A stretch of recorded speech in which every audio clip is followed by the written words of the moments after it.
Bon matin à tous. Aujourd'hui, la pensée du jour qui est en lien avec la prédication de dimanche dernier. En lui, je crois. Et puis, c'était sur croître dans la gestion de mon argent. Et on a parlé beaucoup du trésor dans le ciel. On a parlé à quel point est-ce que c'est plus important d'avoir un trésor dans le ciel plutôt que d'avoir un trésor sur la terre. Et une partie que j'aurais aimé développer dans mon message, mais malheureusement, le temps nous manquait, c'est tout l'aspect de Dieu qui récompense. Parfois, on a, en tout cas, peut-être c'est juste moi, mais peut-être des fois, on a l'impression que c'est pas juste s'il y en a qui ont plus de récompenses que d'autres. Et on se sent un peu mal à l'aise par rapport à ça. Et en fait, moi, ce que j'aimerais qu'on puisse regarder ensemble, c'est à quel point est-ce que Dieu veut nous récompenser. À quel point est-ce que Dieu est juste et chaque action ne passe pas sous le silence. Peut-être je vous donne juste en introduction une illustration. Si vous êtes un jeune homme de 14 ans et puis vous avez un oncle qui aimerait ça que vous puissiez tondre son gazon.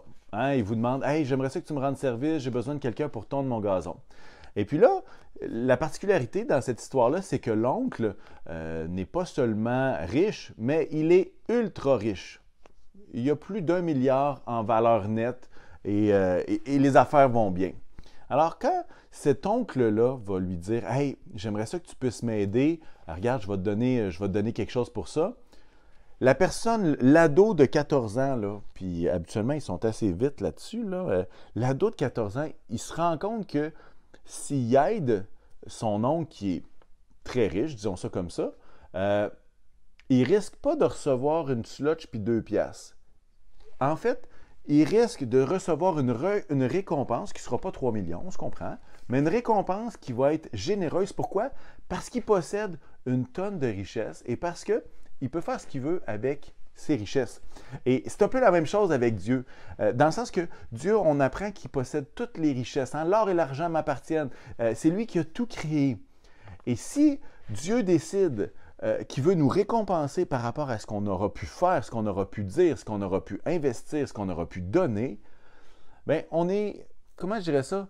Ça serait contre-intuitif de croire que la récompense va être des pinottes. Au contraire, on croit que Dieu nous aime d'un amour parfait et qu'il va récompenser comment? D'une façon glorieuse. Alors, je veux juste amener quelques textes bibliques qu'on n'a pas eu le temps de voir dimanche, mais qui pourraient peut-être être intéressants dans notre réflexion sur les récompenses. Je commence avec Matthieu 6, versets 3 et 4. C'est le même chapitre que ce qu'on a lu sur les trésors dans le ciel.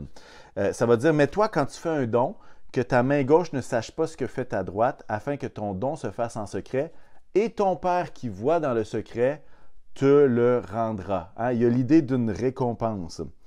On le voit aussi de façon plus générale, 2 Corinthiens 5, verset 10. En effet, il nous faudra tous comparaître devant le tribunal de Christ, afin que chacun reçoive le salaire de ce qu'il aura fait, bien ou mal, alors qu'il était dans son corps. Et ici, c'est un avertissement qui n'est pas juste positif, mais qui est aussi négatif, dans le sens que le trésor qu'on accumule n'est pas simplement quand on fait le bien, mais il y a quelque chose, il y a une balance bien et mal. Ensuite de ça, ah oui, Matthieu 16, 27. En effet, le Fils de l'homme va venir dans la gloire de son Père avec ses anges, et alors il traitera chacun conformément à sa manière d'agir. Encore une fois, les deux côtés. Jacques 1,12 va dire « Heureux l'homme qui tient bon face à la tentation, car après avoir fait ses preuves, il recevra la couronne de la vie que le Seigneur a promise à ceux qui l'aiment. Hein? » Et à quelques endroits dans la parole, on apprend qu'il va y avoir des couronnes même. On continue. 2 Jean 1,8 « Faites attention à vous-même, ainsi nous ne perdrons pas le fruit de notre travail, mais recevrons une pleine récompense. Wow! C'est bon ça aussi.